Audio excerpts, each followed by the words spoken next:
Деструктивті діни ағым өкілдері нәзік жандылардың құқықтарын қалай түсінеді?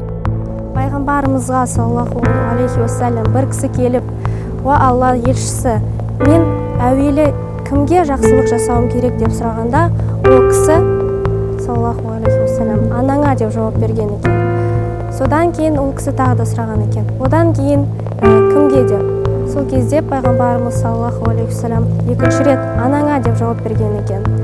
Содан кейін ғана сұрағанда, одан кейін кімге жақсылық жасауым керек деп, әкеңе деп жауап берген. Яғни бұдан түсінетініміз, ислам діні аналарға және барлық әйел затына құрметпен қарауды үгіттейді. Деструктивті діни ағым өкілдері өздерінің болашақ жақтаушыларының теологиялық сауатсыздығын пайдаланып, олардың санасын кәсіби психологиялық түрде улайды.